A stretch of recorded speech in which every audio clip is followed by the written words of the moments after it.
Welcome to Living Well Today. In this August edition, we're focusing on simple ways to take care of your heart, your mind, and your wallet. From quick meals that are good for your heart to exercises that counteract hours at a desk, and expert advice on overcoming emotional burnout, plus ways to save on back to school. And of course, I've got your monthly guide to what's happening around the triad. Let's get started. Looking to make the most of the last full month of summer, from outdoor adventures to indoor escapes, August is packed with fun ways to explore, unwind, and connect, all right here in the Triad and beyond.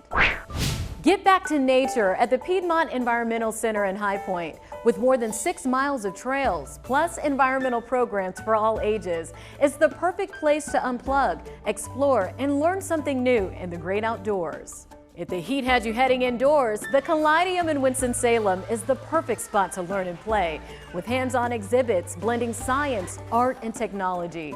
This interactive museum sparks curiosity in kids and grown-ups alike. Still trying to cool off? Wet n Wild Emerald Point in Greensboro is one of the largest water parks in the Southeast, with over 36 slides, wave pools, and splash zones.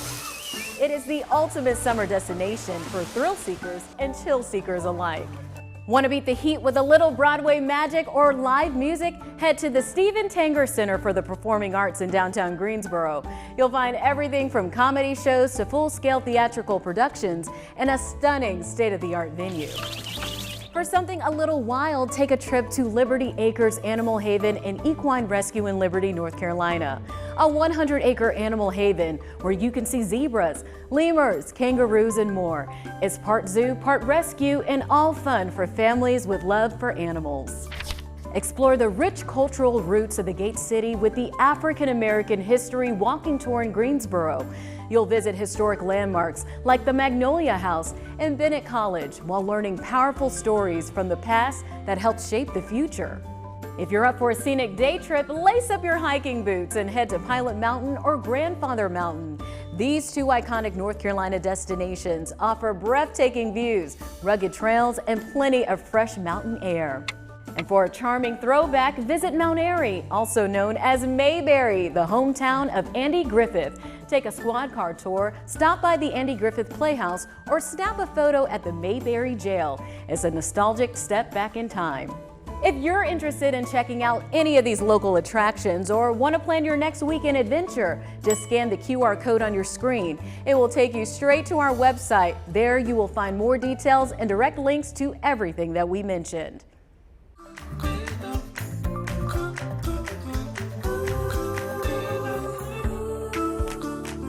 If you've ever felt like you're running on empty, even after a full night's sleep, you're not alone. Emotional exhaustion and burnout are real, and they're affecting more of us than ever before. In fact, a recent survey from the American Psychological Association found that 59% of adults report feeling emotionally exhausted, and more than a quarter say they're so stressed they struggle to function. So I asked you on my Facebook page, what's your biggest source of burnout right now? Kim wrote, constant work changes, never ending. Corey says the heat wave we've been experiencing and the political system as a whole. Barbara says trying to get an appointment, but no one has the right information. And then Cheryl says medical issues taking my money. Today, we are joined by self-care expert Rakita Brown to break down what emotional exhaustion is and how we can better protect our energy and our health. So Rakita, first, by definition, what is emotional exhaustion and how is it different from the physical? So emotional exhaustion is more than stress. It's a prolonged period of time where you have been emotionally exhausted. You're having physical symptoms as well as those mental symptoms that lead to irritation, mood swings, and you're just feeling not like yourself. And you know, we hear about burnout a lot when it comes to the workplace. People having a lot on their plate. With the clients that you work with, how have you seen emotional burnout turn up in their lives? So I've seen emotional burnout turn out in our clients' lives by, being caregivers, having roles as professionals and being overwhelmed, and just with everyday life, being parents, constantly giving out but not receiving that pour back in, that can leave us feeling empty and burnout. And so some of our viewers on my Facebook page, they were saying, sometimes I feel guilty when I take a break. How do we refrain from that thought process, and why is it important that we do so? it's important that we do so. We have to understand that, we have to continue to fill our cups, and we cannot be afraid to say no and have those thoughts of guilt when we take breaks, because breaks are needed. Everyone needs rest. Sometimes I feel like us as humans, we run on autopilot and we just become in a routine that never breaks, and we're just constantly going and never giving ourselves enough time to rest and really seek those quiet moments.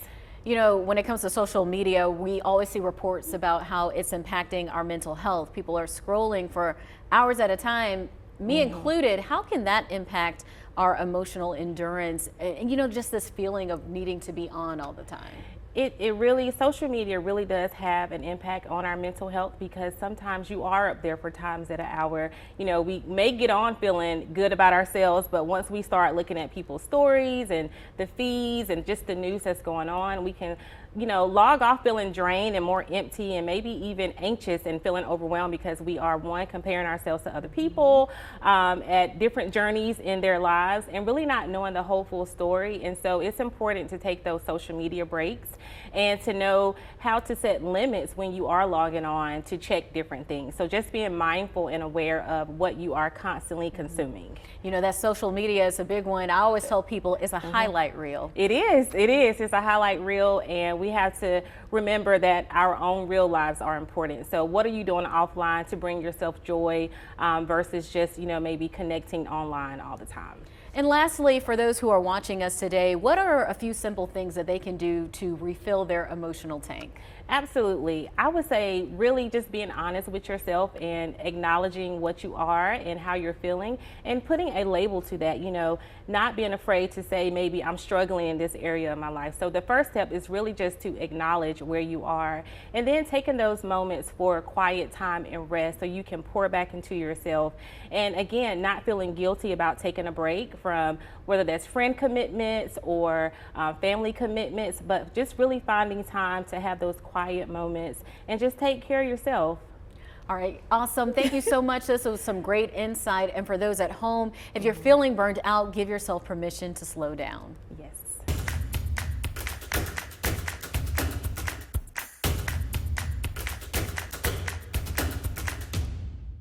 Do you ever find yourself sitting for hours at a time? Head buried in your computer is something a lot of us do, especially at work.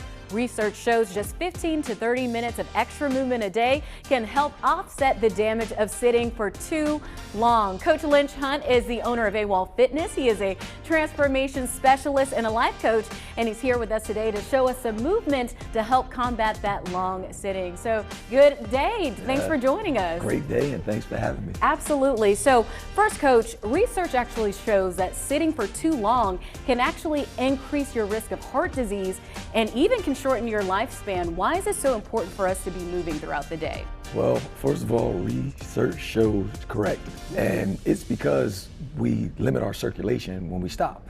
And if we don't move, then our blood and our fluids don't circulate. So we must be intentional about moving. So today I'm actually here to give you about 4 exercises to, get those tight muscles back awake and keep you moving throughout the day. Sounds good. Before we get into the exercises, what about folks who actually do go to the gym maybe daily? Why is it important that they continue to move even when that gym session is over? Well, even for them, after working out, their muscles are going to get tight. And you don't want to keep tight muscles. So you want to look at some of these stretches that we have today and continue to do them even if you go to the gym on a regular basis. Awesome. Let's jump right into it. We got a nice little desk and some chairs here. Sure. So what's the first movement? Well, the first thing we're going to do is we're going to sit down, because that's what we've been doing all day. And what we want to do is wake these muscles up and warm them up. So first, before we stretch, we're going to just get some blood flowing, and we're going to start with some chair marches. So what we're going to do is just kind of march and reach with the opposite hand going towards our opposite foot, just to get the blood flowing. We're getting the hamstrings going, shoulders warmed up a little bit, and we're going to do this a few times. Now, if you're at your desk and you're ready to get this going, you can do this for about 30 seconds or a minute. But after we get the blood flowing, we're moving into our second stretch.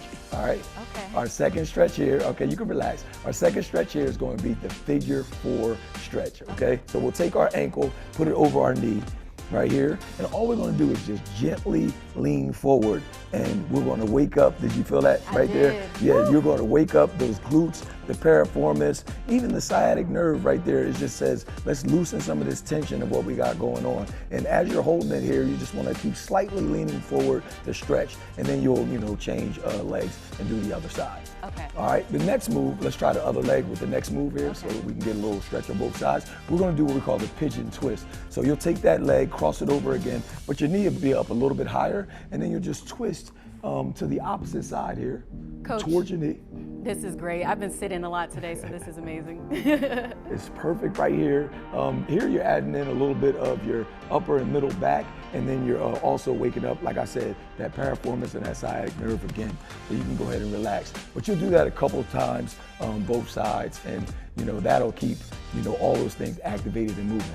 All right, now we're gonna stand up a little bit and we're gonna get a little bit of blood flowing. Let's turn our chair to the side a little bit. And everybody here, you can either grab your desk or the arms of your chair to the side. And what we're gonna do is called the elephant walk. So we'll take one heel, we'll raise it off the ground, straighten one leg up, and then we'll just oscillate those legs and move them back and forth as we try to stretch our hamstrings a little bit right here. So as you warm up a little bit, you can start to reach down and try to touch your toes as you're warming up. And this oscillation here basically tells the hamstrings that, it's time to wake up. And we have a little reciprocal inhibition going on here where it says, you know what, let's go ahead and relax because we've been so tight this whole entire time. And we can reach down and really get that deep stretch as we wake it up and warm it up.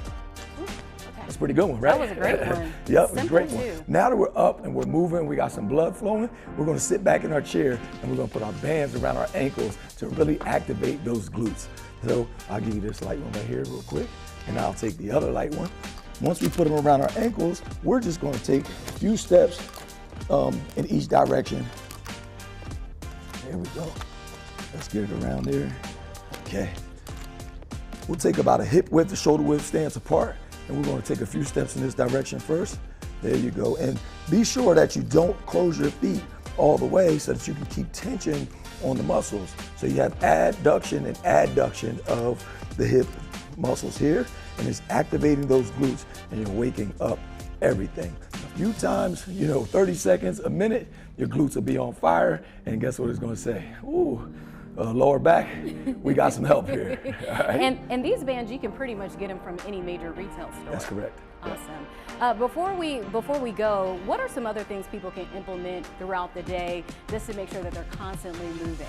Well, one, we got to be intentional about moving. And you know how we ride around the parking lot, we look for the closest parking spot. I know this sounds cliche, but literally, if you know you're going to be sitting all day long, you should probably try to pick a further parking spot so that you know you're going to get some more steps in. And then on your breaks, you got to get up and you got to move around because we got to keep that circulation because that's where all our heart and health problems are coming from when that blood is not circulating and flowing the way it should be.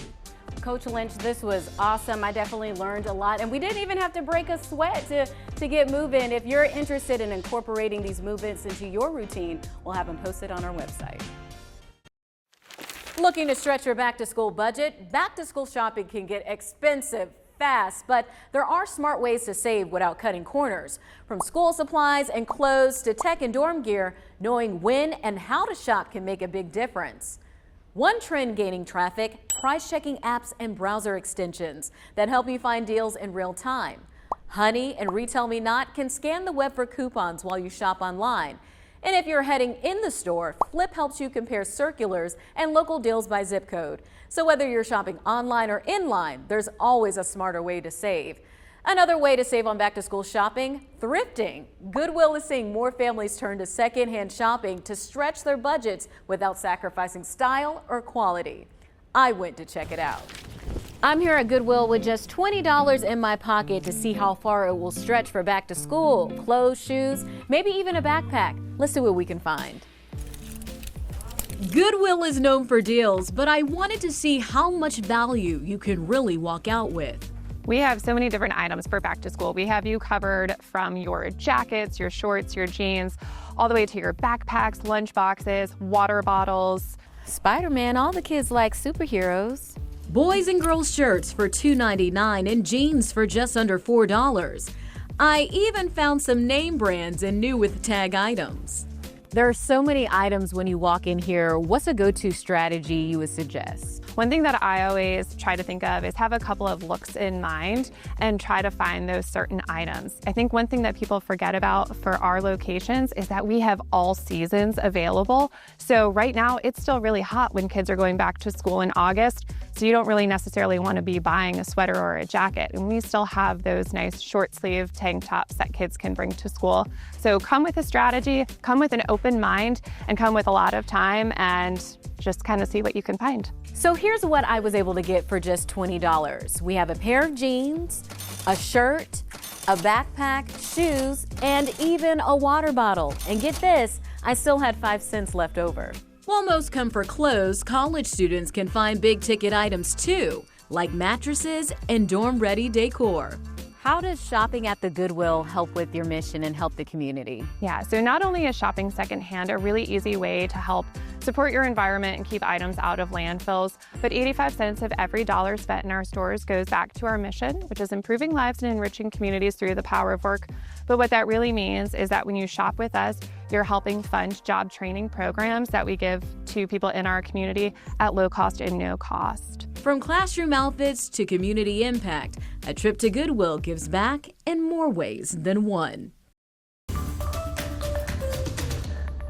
When we think about protecting our health, one of the most powerful tools we have is right on our plate. Nutrition plays a huge role in keeping our heart strong, especially with heart disease still the #1 cause of death in the United States. But eating for your heart health doesn't have to mean bland meals or cutting out everything that you love. Joining me today is registered dietitian Lauren Coleman. She is the founder of Salt and Honey Nutrition. She specializes in helping women build realistic, nourishing habits that support not just their heart health, but their total well-being, including reproductive and mental health. Thanks so much for joining us today, Lauren. Thanks for having me back. It's always great to have you. So Lauren, your approach is creating a positive and sustainable relationship when it comes to food with your clients. When it comes to our heart health, why is nutrition so important? Well, nutrition plays a giant role, right? We're eating most of the time, 3+ times per day. And the foods that we eat can affect anything from our buildup in our arteries to our blood pressure and our weight. All of those things play a role in our heart health. And, you know, taking care of that through nutrition can really be a positive step forward in maintaining good heart health. What are some key nutrients or types of food we should include in our diet when it comes to our heart? Yeah, so I love this question because there's so many foods that fit within this. And a lot of people think, oh, what do I need to cut out? I need to get rid of a lot of stuff. And that's really far from the truth. Things that we can think to include in our diet are fiber-rich foods, our non-starchy vegetables, things like oatmeal, nuts, seeds, those type of things, and color. Really getting color in there, red foods, lycopene, you probably heard, oh, red foods are good for your heart. And it's true, things like tomatoes, red bell pepper have that lycopene in them that are really good for our heart health. And so on the flip side of that, what are some of the negative things or things we should kind of not necessarily avoid eating, but not indulging as much in? Yeah, so we really want to keep our sodium levels kind of in check when it comes to our heart health. We want to keep our sodium levels at or around 2,300 milligrams per day or less to maintain good, healthy blood pressure and things like that. Other things to kind of limit are saturated fats, things like butter, steak, red meats, those type of things. Limit those and have those in moderation is a good practice for heart health. Awesome. So, you know, sometimes when we think about eating healthy, we might think, oh, I can't have comfort foods. How can we still enjoy the foods that we love, but still making sure that there is that nutritious value there? Yeah, so comfort foods aren't off the table, right, when it comes to our heart health. What we want to do is make sure that we are doing the same thing we just talked about, which is adding in those other really heart valuable foods in addition to those comfort foods to make sure that we're increasing the nutrient density of the meal or snack. Yeah, so not taking away the fries, but maybe adding some vegetables on the plate. That's right. Awesome. Yeah. So you always bring in a fantastic spread. Every time you come in, I'm so surprised by what you have. Kind of walk us through some of the meals that you have today that are good for heart health. Yeah, so I kind of did a breakfast, some snacks, and lunch dinner meals. I kind of showcase the different varieties that are available. So this is a really simple and budget-friendly oatmeal bake. You can use any berries or fruits that you like that are in season. You can also use frozen berries too, and it's really simple. Oats are really good for heart health, really fiber rich, really satiating. They're a good fiber rich carbohydrate to include in your diet. Berries are also incredibly fiber rich and add that color that we were talking about, those wonderful antioxidants that are going to help support our heart health. Over here, I did something simple today. I brought nuts and snacks and popcorn, these type of things. Popcorn, people would think, oh no, can't do popcorn. It's, you know, it's got butter and things like that. But this is actually air popped popcorn. And popcorn is 100% whole grain. It's a really wonderful snack for, you know, sitting in front of the TV and snacking or something midday. Another thing that we brought was nuts. Nuts are also really wonderful. They've got heart healthy fats in them, as well as protein and fiber. So they're satiating while continuing to support that heart health. That fiber intake is our superpower when it comes to lowering our LDL cholesterol and those type of things. And then moving on, I made a sweet potato and black bean taco. Switching some of our red meat meals over to plant-based meals can be really supportive for heart health. So those black beans in there are a protein source, but also are really rich in that fiber we were just talking about. The sweet potatoes also add fiber, color, antioxidants, and potassium, which is good for supporting our blood pressure. Really, really good with some low-fat sour cream or even Greek yogurt to add a little bit of a protein kick. I was so surprised when you brought in the sweet potato tacos because I told you I actually started making this dish in grad school and it's not too expensive to make. No, these come in at less than $2 per serving. We've got a corn tortilla, another great hit for fiber intake. And those other really simple ingredients, a homemade salsa with things from the garden. So we can really eat well, things that taste good and are good for our body on a budget. Looks delicious. I might have to take one of these to eat for lunch today. My last question is, when it comes to eating out, you know, these are all foods that we can prepare in our household, but when it comes to eating out, what are some things to keep in mind to make sure that we're being heart healthy? Yeah, so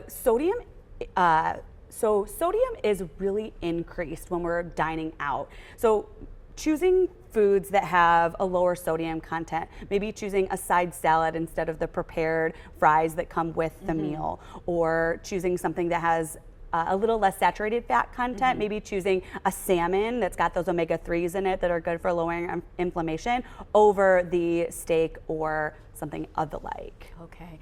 Great advice, great tips. Thanks so much for joining us, Lauren. It's always a joy to have you. If you're interested in learning more about this presentation, we'll have all the tips on our website.